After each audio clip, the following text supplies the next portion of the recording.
Drone crews conduct these missions called pattern of life. And what that means is they follow individual targets for a significant amount of time, sometimes hours, days, weeks, months, and even years in some cases. How high up are these drones? Then for the individual not to notice that a drone is following me. 15,000 feet or higher. Welcome to this episode of Growth Island. My name is Friis and I'm your host as always. Today is a very different episode than normally. We have a special situation in the world right now where we are talking more about war. And I have someone on the podcast today that wrote a book on killing with drones. He is a retired Marine Lieutenant Colonel. I can list for the next 5 minutes all the things that he's been doing and how he's been awarded for being a fantastic soldier and leader and moving himself and moving troops.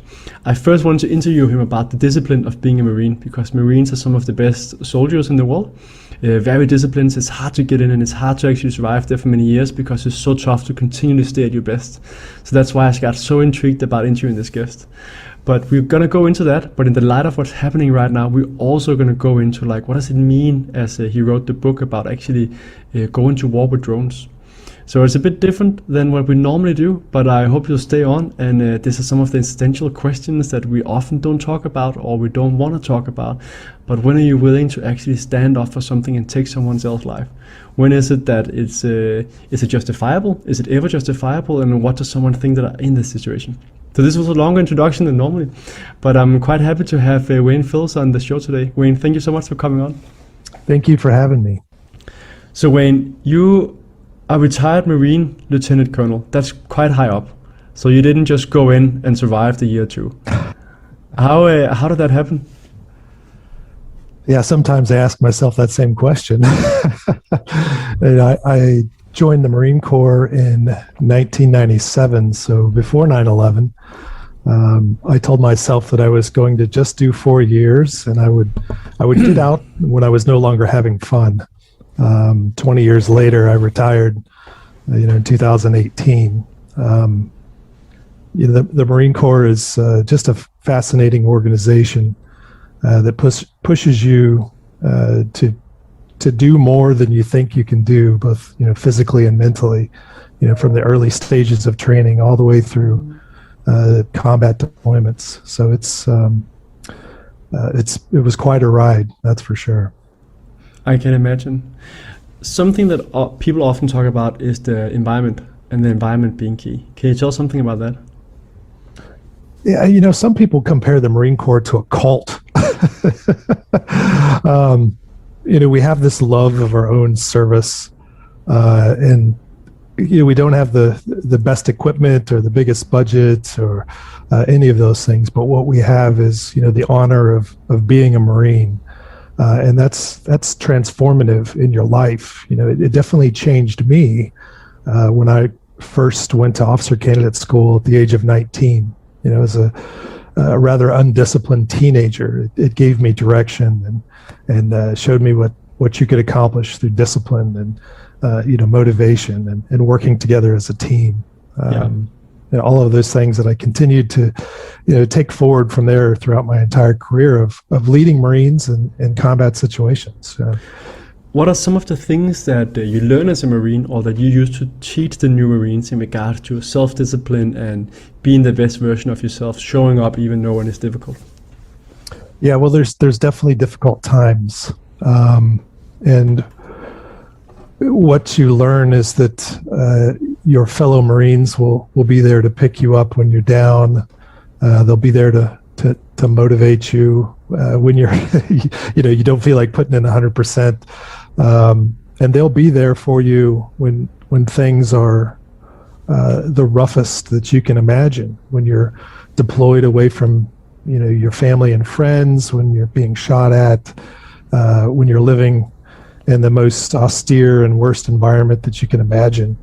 What gets you by is the Marines here left and right that's also enduring the same hardships. And you form this camaraderie and this bond that really lasts for the rest of your life. I still talk to Marines that I've been to war with on a routine basis.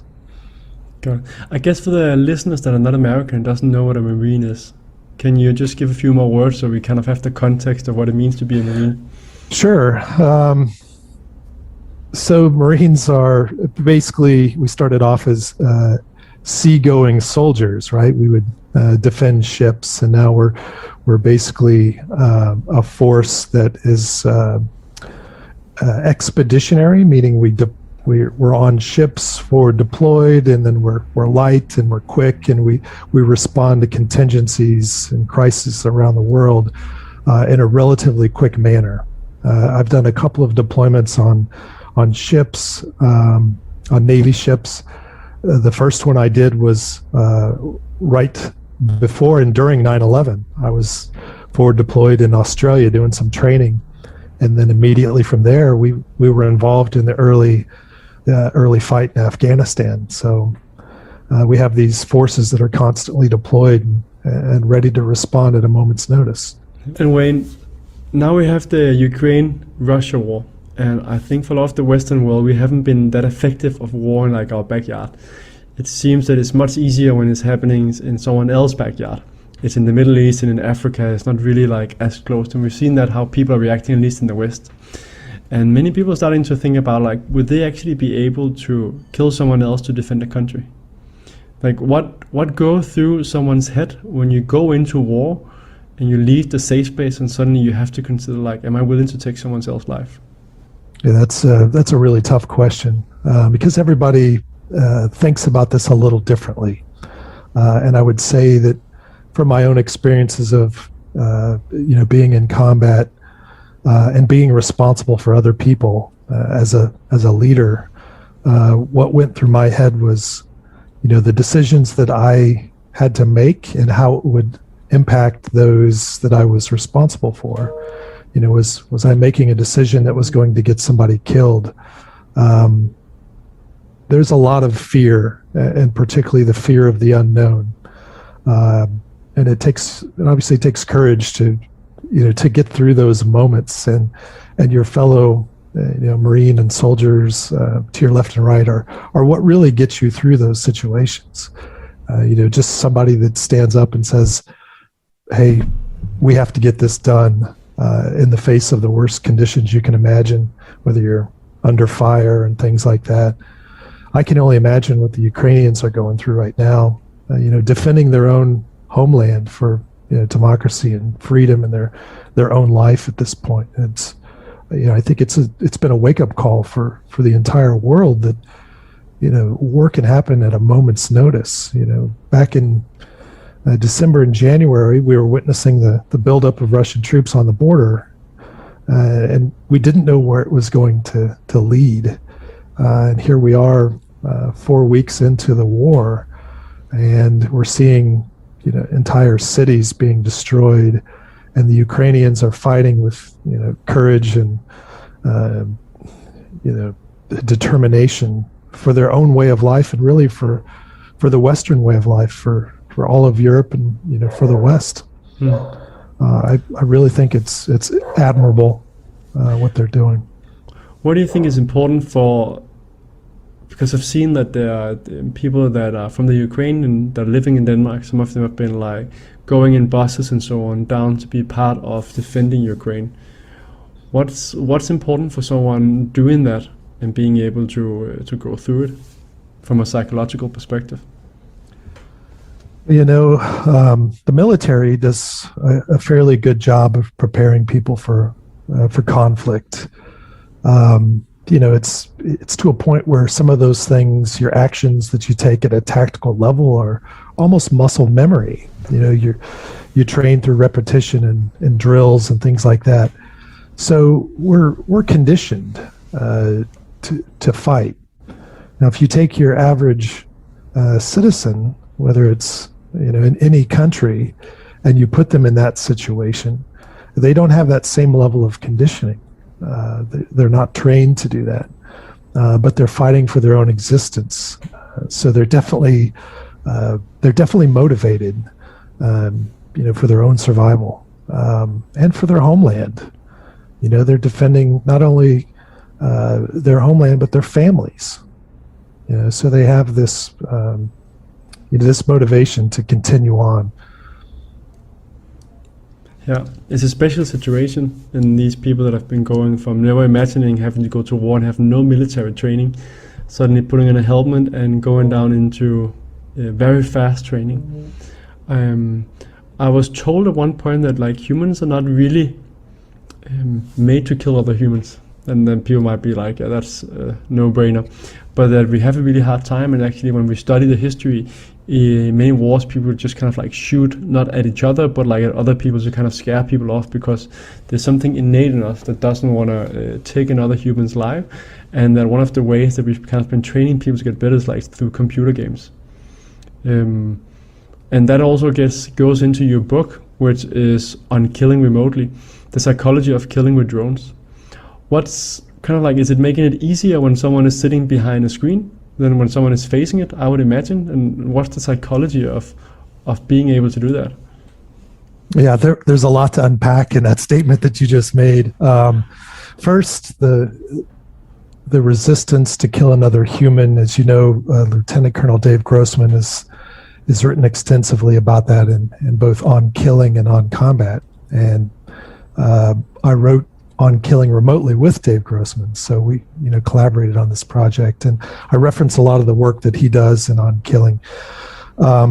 What humans have to do in order to overcome their resistance to killing another human is to dehumanize that individual, to see them as less than human. And we do this in many ways. The way we talk about other people, the way we reference them and use derogatory terms and things like that, all to dehumanize that individual. It makes it, I don't want to say easier, but it makes it more palatable for a human to understand what they have to do and to carry out that deed. And that actually carries over into drone crews as well, because you have this constant struggle with an individual that's sitting in a ground control station, or basically a remote cockpit. This constant struggle of trying to dehumanize this individual so they can strike a target, but yet at the same time they're recognizing the humanity of that individual.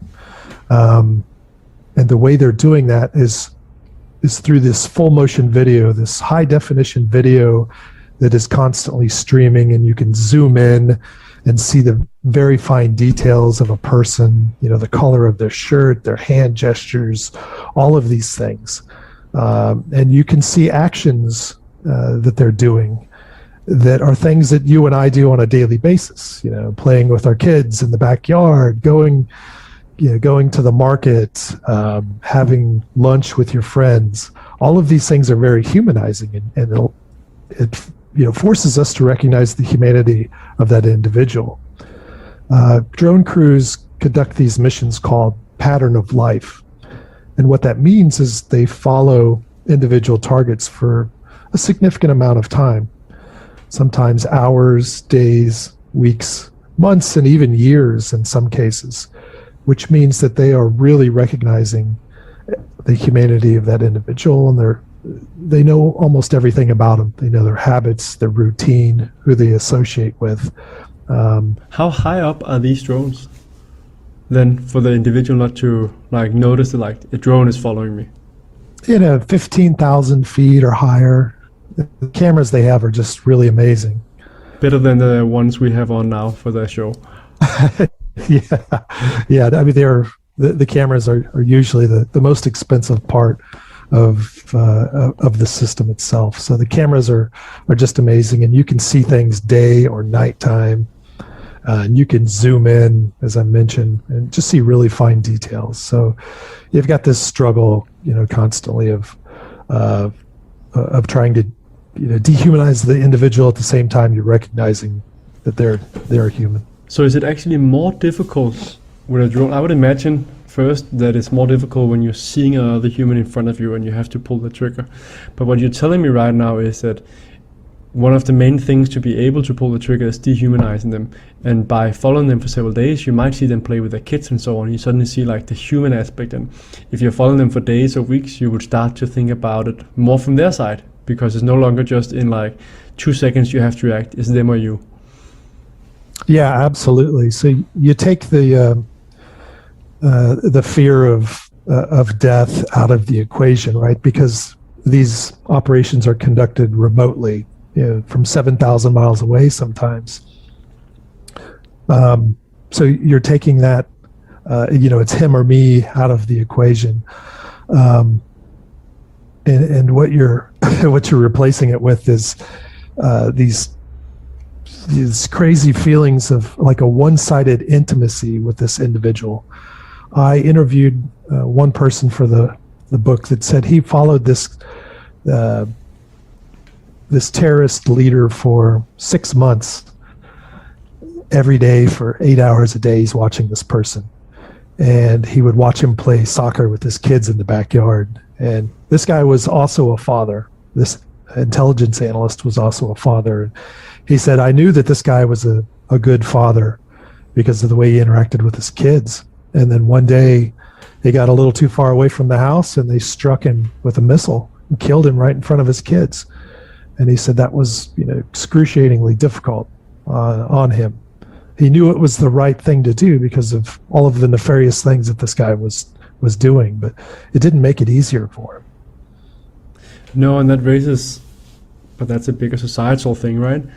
If this gets in the hands of the wrong people, and sometimes we make mistakes, how do we know that this was really the person that did the things? And when you see the propaganda, and there's a lot of talk right now about the propaganda in Russia, but there's also a ton of propaganda in the West, where like we are saying stuff happened that didn't happen, right? So suddenly you have people sitting that might be acting on the wrong intelligence. That's of course also happening in a real war, but it's an interesting problem that we're facing, and also the world we're going forward in, that there's going to be these militaries around the world, or potentially private individuals that can get their hands on this kind of gear and follow around.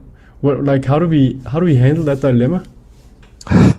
I wish I had a great answer for that question, but I think what we are witnessing right now is the proliferation of drones throughout the entire world, and they're being used, for good purposes, and they're being used for dangerous activities. We've seen Mexican drug cartels use them to strike police or other cartels. We've seen Houthi rebels in Yemen strike targets inside of Saudi Arabia and the UAE with drones.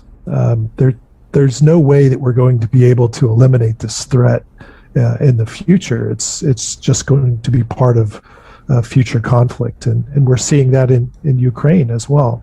The Russians are employing drones for surveillance to find targets that they're shooting with artillery, and they've also started employing what some refer to as kamikaze drones that basically dive bomb onto a target, and oftentimes they can even select the target autonomously without a human making the decision, and diving down on those targets and striking them. So this is changing the landscape of war, and it's going to be part of it, of conflict moving forward from here.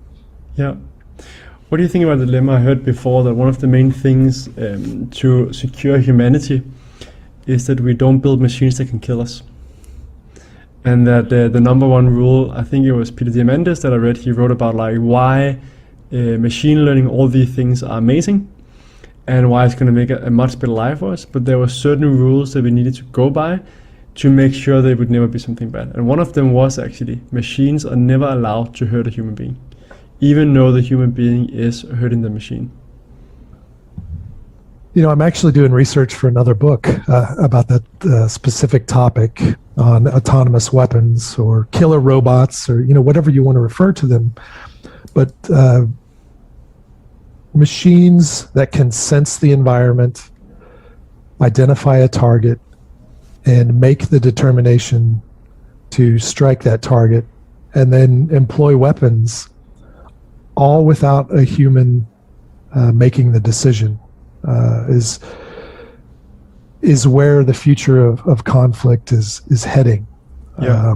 And you brought up a great point about the ethics of this. There's so many considerations that we have to evaluate. The political landscape. Does it make it easier to enter into conflict if we don't have skin in the game, right? If we're not risking our own soldiers' lives, and we can just send in a robot army to fight our wars, does that make it easier to enter into conflict?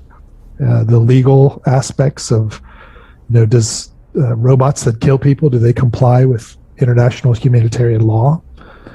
And then the hardest piece is the ethical and moral consideration of, is it moral to kill somebody with a robot, where the robot makes that decision to do so without meaningful human control? There are some people that are advocating for a ban on these kinds of weapons before they even come into existence in large numbers. They're already in existence in certain circumstances to date, but when we're talking about drone armies or robot armies that do these kinds of things, they're not on a large scale. So there's some that are advocating for banning it before it even happens, and then there are some that says, well, let's look at it in this regard. If humans make a lot of mistakes in war. We kill the wrong people. We have fratricide. We destroy infrastructure, like we're seeing in Ukraine. If you could get a robot that could precisely hit the specific target and minimize collateral damage and human suffering, do we have a moral obligation to employ those to minimize human suffering instead? So there's a couple of sides to this argument. And I really think it's interesting to see it playing out these days. Yeah, there's definitely the point that you're probably going to be much more accurate. Like you can have image recognition and so on to make sure it's the person that you really want to go for that you're going to hit, I guess. And then, but just like bioweapons and other weapons, like what is it that we're letting loose? And what are the potential consequences also of these things getting hacked? Or that the systems are going to start take ownership themselves. Or suddenly just go for all people, right? A virus or something else, so suddenly just goes loose. So this is no longer just going for a target that we believe have killed a lot of people or done bad things. Now it's just going for all humans that have dark hair, for example, right? Or something else going wrong. It's a difficult question. Yeah, it's kind of the doomsday scenario where we think of Terminator, running around on the battlefield. And there's a lot of technology that has to mature before we could effectively employ these kinds of weapons on the battlefield. The computer vision, like you're talking about, being able to use artificial intelligence to identify a target, and then take into consideration, how do you identify that that's a legitimate target if they're trying to surrender, or if it's a person that's just carrying a weapon but isn't a threat? All of those nuances have to be considered before you can employ these kinds of weapons. Yeah, that's where like my technology brain quickly goes to, well, you can probably, with the better technology, you can measure temperature, you can measure voice tone and so on in regards to figuring out, is this actually someone that's a threat or not? But it still raises a lot of questions. What's the ethical justifications often that we use in the West for like, when is it okay to kill someone and when are we not going to kill them? We're just going to try and keep them hostages or let them live. Do we have like they need to have killed 100 people or they need to have done X, Y, Z before we take them out?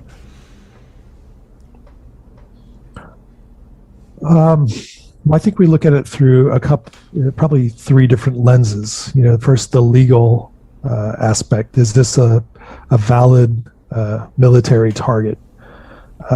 So that's the first hurdle, I would say, that you have to. And how do we say like this is a legal, like, okay target? Like how do we make that decision? Has there been like a judge being like, okay, this person has done these war crimes and now we're gonna go after the person? Or how does that work? Like how do we put people on a list of being like, these are allowed to send a drone after them? Are you talking about who gets put on a kill list to be targeted by a drone? Yes.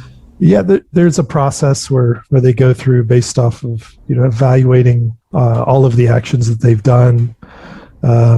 It's much easier if you're fighting a state, state on state conflict, where you can declare, say, the Russian military in Ukraine are all declared hostile, and you can engage them anywhere throughout the country.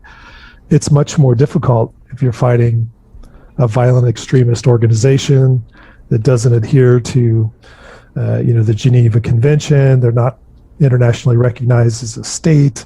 So then you're trying to figure out individuals within that organization, and based off of what they've done, you're trying to target them.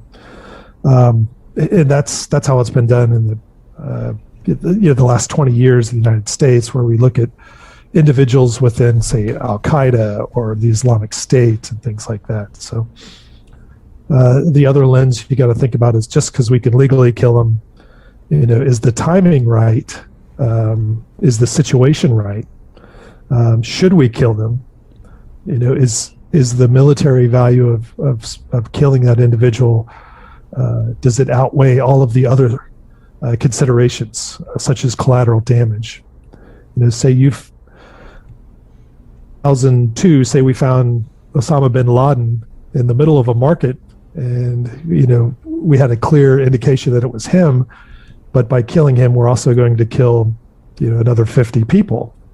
Someone has to weigh the military value of what it means to kill that person and accept that level of collateral damage, those civilian casualties. So that's, should we kill them? And then the next thing we would have to consider is, okay, if we can legally kill them and we should kill them, then how do we kill them?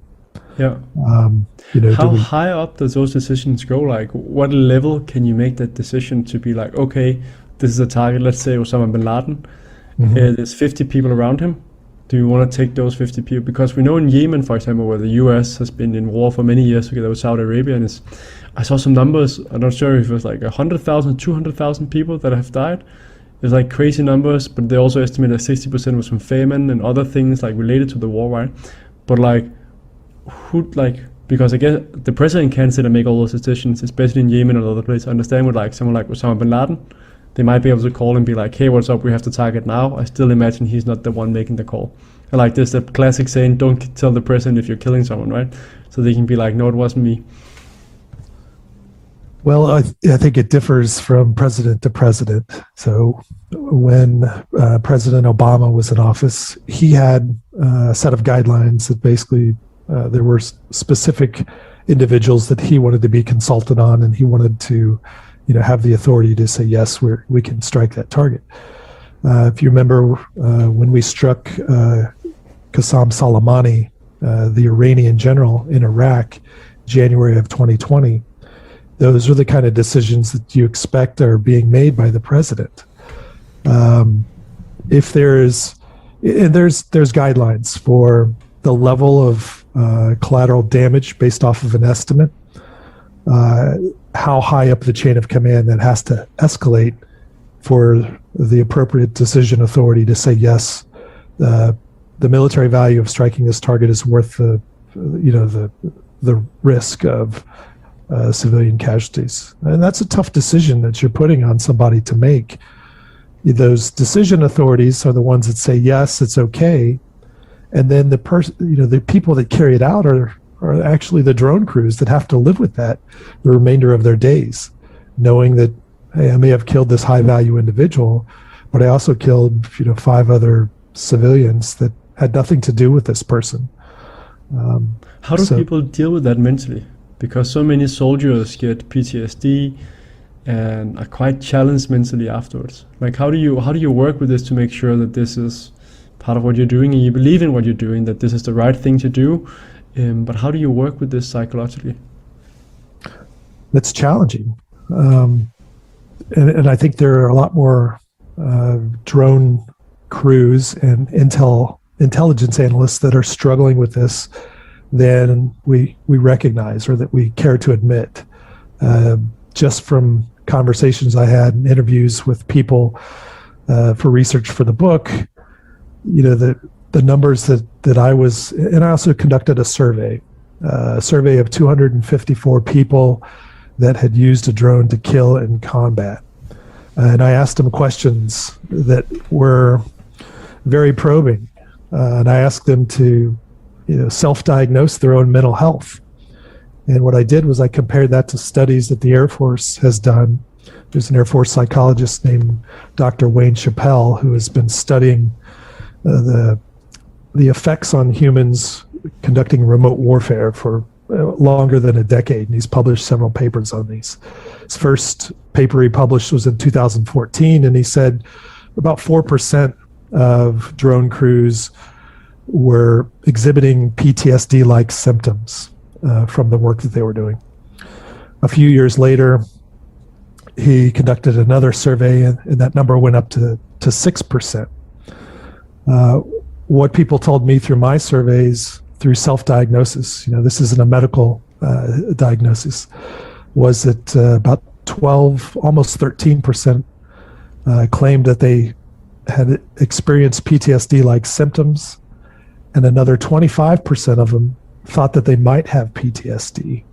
So when you take those two combined, you're looking at almost a third of the force, a little over a third of the force that I surveyed, that said, yeah, I don't feel great about my state of mental health. So the Air Force, the United States Air Force, has introduced these things called human performance teams. These are psychologists, medical professionals, licensed counselors, chaplains, things like that are embedded with the remotely piloted aircraft squadrons. And they have security clearances as well. And they are there to talk with the air crew after any incident they might have, and they follow up with them, and they try to identify when people are struggling, and they try to help them, almost immediately. So that's been a welcome change over the course of the history, the last 20 years since we started employing these kinds of weapons.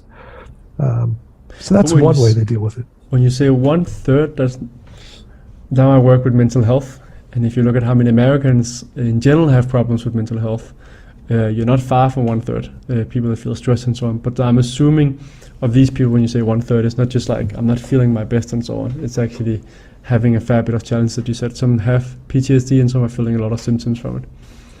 Yeah. So one of the things I studied in this book and wanted to understand was how we kill with drones, how we respond to that, both psychologically and physiologically, and then why we respond in that way.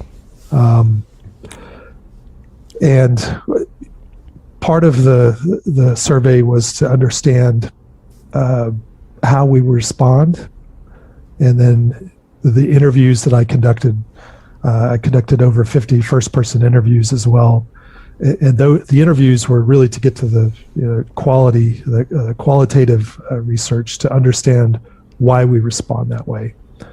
So what I determined was there was 3 incidents that happened for drone crews during a mission that were more likely to cause what I referred to as a negative response to killing.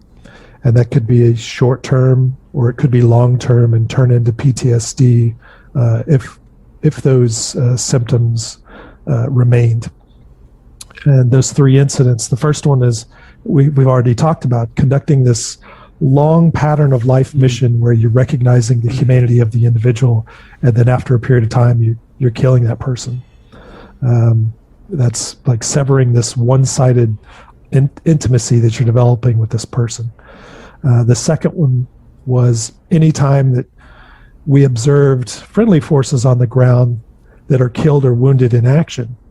So it had nothing to do with actually striking a target, and everything to do with preventing the people that you were assigned to protect from being wounded or killed, which I think really shows that there's a connection to the people on the ground, even though you're flying from 7,000 miles away. And which there's a lot of people that say that, remote warfare is cold and it's, sanitized and people are emotionally disengaged from it. And all of my findings were completely the opposite, that it's, they are wholeheartedly engaged in this kind of work. And the final thing was, anytime there was a strike that resulted in civilian casualties. And as you can imagine, we train our warriors to be ethical and to only strike targets that are legitimate military targets. And anytime a strike results where someone is killed that's not a legitimate military target, that's going to impact people pretty significantly. And one of the other things I'd like to talk about too is that I thought was really interesting was the physiological responses of people conducting this work. So there's been a lot of studies on how people respond to face-to-face lethal encounters, both in law enforcement and in the military. And Grossman talks about these and on killing and on combat. And a lot of your physiological responses are, elevated heart rate. Your breathing is also rapid. You have memory distortion. Time seems to slow down or speed up. You have auditory exclusion, like you can't hear things. Sweaty palms. Some people throw up. Some people are just paralyzed. Can't act at all. And I thought that was partially due because your life is in danger and you're threatened, right? So this is your fight or flight response that your body's kicking in and saying, all right, we've got to protect ourselves. What I also found was drone crews that were striking targets from 7,000 miles away were experiencing some of these same physiological responses prior to and during the strikes. Shaky legs, sweaty palms, they couldn't speak, memory distortion, they were throwing up, elevated heart rate. All of these things were happening as well, even though their life was not in danger. But that's because they were taking another human life, and because cognitively their distance to that individual was really close. Physically, their distance, is irrelevant, but mentally, cognitively, it's like they were right there. That's very interesting. That it's just something so innate of that, like killing another person, even though they can't do something back to us, is not something we're made for. And I think that finding also points towards, should we just allow autonomous killing machines, right? Because it suddenly changes it. It'll be a lot easier to take someone's life, and it probably should be difficult, so that we're not doing it too easy and too often. But interesting finding, and be fascinating if you get to write the next book about, like, what does it mean, the ethics behind it and so on. Yeah. What do you think about the ones in Ukraine right now? And also the Russians. So they're getting different propaganda, right? The Ukrainians, like, they're defending their country. The Russians, all the news that they're getting is like, hey, it's a special operations. They're not allowed to call a war. So they're just being told that they're going in a good cause. And we've seen that around the world. We also had American soldiers in Vietnam that went down there and believing they were fighting for freedom, and then suddenly came home and be called child killers, and were told that their mission was actually not, it wasn't legit and it wasn't okay. What for those, both the Russians and the Ukrainians, what's the advice from a psychological perspective from what you've been reading and studying and so on like surviving afterwards mentally and living with these consequences? Well, I think what we are seeing is that information is a domain of warfare. And we know that information is an instrument of national power to help influence our adversaries' actions and to influence and rally our own support for conflict. And what I think we're seeing, like no other conflict to date, is this information warfare being played out on social media and in the traditional media. I find it fascinating because it's just another another domain or uh, another medium in which you can influence the world either towards you or against you, or influence your own people either to rally against the Russians, as in the case of Ukraine, or to support the war efforts in the case of Russia, right? Because they're limiting the amount of information that they get, and they're limiting, or they're spinning the information to make themselves look like it's a justified war. It's I think we're seeing more and more in the future, like owning the narrative. But that's also what they say. The first thing that disappears in war is the truth. Yeah.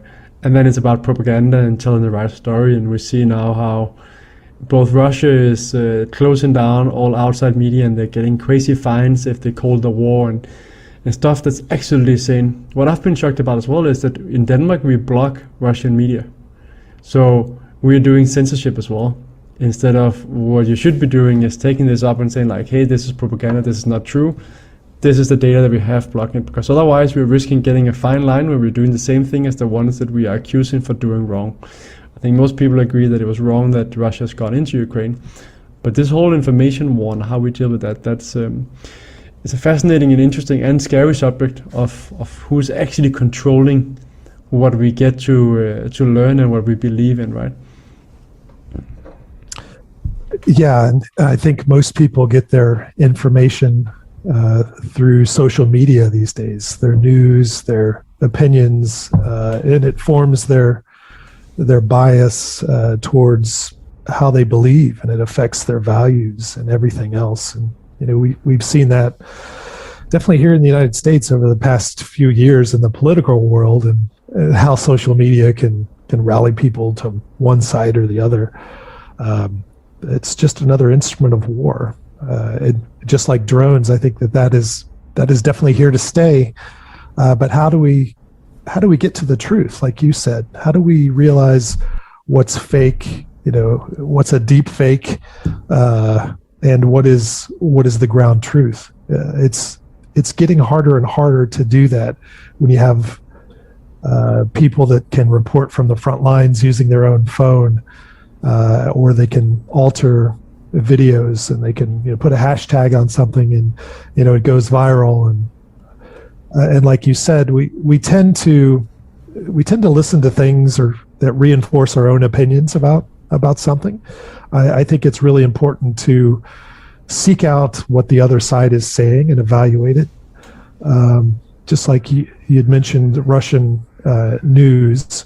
I was reading an article the other day that talked about what the Russians are actually hearing on their state media.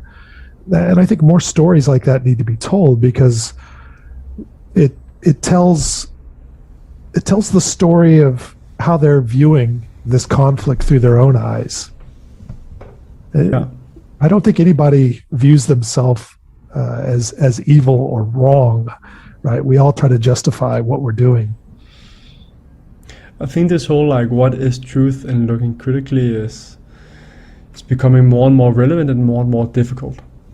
We saw it as well with the close downs. You can't mention the name of the lockdowns in the name, because then this get flagged for and sent to another website about a certain bug coming on. But where we saw like certain professors from Harvard and Stanford and so on being censored for saying something that was against the narrative.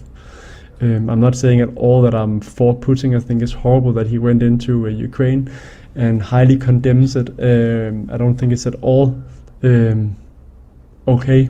But I even have to come with that statement just for saying something about being critical to a narrative and looking at the different statements. And I think that's a challenge as well we're facing in our society today, when we're looking at both war and in general, like how we lead populations, of what censorship do we do and how do we figure out truth. But it's going to be harder and harder. I saw that one way they're trying to figure out in Ukraine whether it was true information or not, for example pictures, is could they find on Google Maps that this seemed likely that this was a place in Ukraine where this war has actually been going on, instead where there's been like a video from a movie that was shown like, oh, here these Russians killing this in the city, but that was from a movie where they actually want to go in and see like what is it actually. And the same, like the Russians is like, Putin is known to like, he's trying to kill his critics, which is crazy. Like at least we don't see that in the US, where they go like open front attacks on someone that wants to oppose you and so on, right? But it's crazy, how do you find the truth of what's going on? Also for someone that's then sitting with a drone, making the decision, okay, I'm basing this on true knowledge and now I'm gonna kill this person. That must be difficult as well. It is difficult, and I think I'm not a big proponent of just employing drones in conflict, because I think oftentimes we will get it wrong if all we're using to make our decisions is a little bit of video. Like, you need the context of humans on the ground, human intelligence, signals intelligence, and you need a corroboration between all of those sources to say, yes, they're all pointing to the same individual at the same location and the same actions. If we think that we can fight wars from the safety of our own home and just send in drones and strike individuals over the horizon operations, which has been discussed since we got out of Afghanistan, we're going to see more and more situations where we get it wrong. War is a human endeavor, and the more we try to get away from that fact by automating it, making it autonomous, taking the decisions away from humans, and taking humans out of harm's way, the harder it's going to be to get it right. You have to have human skin in the game, or else, like you mentioned, it's going to be easier and easier to enter into conflict. Yeah. So Wayne, apart from this stuff, what do you do to stay on top of your game? All the things that you've seen in your life that I can imagine sometimes keeps you up at night. How do you live like a good, happy life where you get up in the morning and you're like, yes, today is going to be a fantastic day, despite all the stuff that's going on out there? Well, coffee.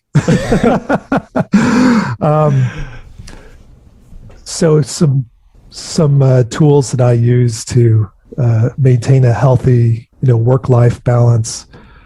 Lots of exercise, which was ingrained in me through 20 years of being a Marine. Exercise, spending time with my family, getting outdoors, hiking, getting on the lake, all of those things, and then staying connected with like-minded individuals that I've served with, that through social media, just reaching out to people and saying, hey, are you doing okay? Because I know we went through some stuff together and I'm just checking in on you. So all of those things, I know I really appreciate it when someone reaches out to me and says, hey, you look like you're not having a great day. Are you doing okay? Is everything all right? So all of those, I think, are necessary. When you take the uniform off and, the government's no longer responsible for your well-being. I think you've got to take it into your own hands and just go with the tools that work.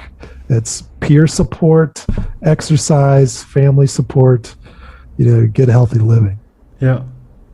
What's an advice you would give to a younger self, like 10 years ago? I would say read more. I love to read, but I read at a snail's pace, and there's and cast my net wider than just what I like to read. I mostly read nonfiction books about the military and things like that, but as I've gotten older, I start to cast the net wider and read different things that really open my mind, and read things that don't agree with what what I'm biased towards.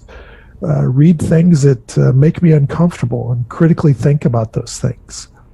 And I would say another thing too is, I love that advice, just to start there. I think it's so important, because with social media we get in our echo chambers, so we only see people with the same opinion as us, and it's very easy with the confirmation bias. I try to follow people that I really don't like, because they're saying things that trigger something and I highly disagree with, but to still get an argument against what I believe might be truth, and then kind of I don't spend like 50%, or definitely like most people, but if you only like the stuff that you normally like and only follow those, you get in an echo chamber, and if you only read from the people that you agree with, you don't get the different perspective of like what's going on in the world, or the more nuanced perspective. But, that's absolutely true. But it's always difficult to like have to read something that you highly disagree with, and you might have been seeing the way that a person has been acting, so you don't like them. But I still find it extremely humbling and also like a lesson. You know, the final rule that I have for myself is that I don't argue with people on social media. I don't take the bait when someone says, "Hey, what do you think about this? This differs from what you've said." And whether it's LinkedIn or Facebook or Twitter, I have a rule for myself personally that I don't argue with people on social media. I walk away, and I might be steaming too. I'm like, I'm going to prove them wrong, and I'll sit on it for a while. I'll stew on it. I'll craft up things that I want to say, but I don't argue with people on social media, and that has made all of the difference in my happiness. I stay off those conversations. I very rare go into some. So often, like, what are you going to get out of it anyway? If you go into like a good intellectual, or not just intellectual, but like people are like coming with proper arguments and not being personal, and people are actually arguing, like the back in the days with the Greeks at least, or how we read about them, of like arguing with like clear arguments and not doing like personal attacks and so on, and keeping it at a level so you can actually learn something new, and you keep the ego out, and it's not like it's my opinion, but you actually go into it willing to learn another perspective. But that's not really what you're seeing on social media. No, it's more just like people that want to like, this is my way is the right way. Yeah, those aren't the people that you encounter on social media for the most part. No. I have some friends that I went to college with that, their political leanings are completely 180 out from my own. And I love hearing their perspective if I post something that's fairly political, because they'll come back and say, like, here's what I think. And I'll say, that's, thank you for sharing your perspective. I'm seeing it through a different lens now. And you may have changed my opinion on this. So yeah. Wayne, where can people find out more about you and your book? And let's just quickly go on. The book is On Killing Remotely, The Psychology of Killing with Drones. It's a book that you go into, like, how the drone came to be a dominant platform, the military, what is it like to kill with a drone, how people respond to killing someone, how they respond, why they respond that way, fighting remotely and then going home to your family at the end of the day, and how physical and cognitive distance to fight affects drone crews, demands of authority to figure out figures to kill on their behalf, and how you dehumanize the other person to be able to kill it, and a ton of other stuff. But where can people find out more about you and the book? Well, you can find the book anywhere that you typically buy books, Amazon, Barnes & Noble. It's available in ebook, audiobook, whatever your preferred method of digesting a book is. Amazon's probably the most probably the easiest way to get it. You can also look on my website, waynephelps.com, for information about me and how to get signed copies if you want, or what I'm working on next. And then I'm on LinkedIn every day as well, if anyone wants to connect with me on LinkedIn. So I'm always looking for new connections to learn from and to network with, and fantastic. I appreciate that. I'll make sure to put that in the show notes as well, so people can find it and it's easy to click in there. Wayne, thank you so much for coming on and discussing a difficult topic that I don't think my listeners are used to. We normally talk about not these tough topics. We talk about tough topics about health and so on, but I think this is an extremely important topic and something that more of us are thinking about these days, and something we need to talk more about, like what are we willing to do and what effect does it have and so on. Great. Well, excuse me. Thank you for the opportunity to discuss this.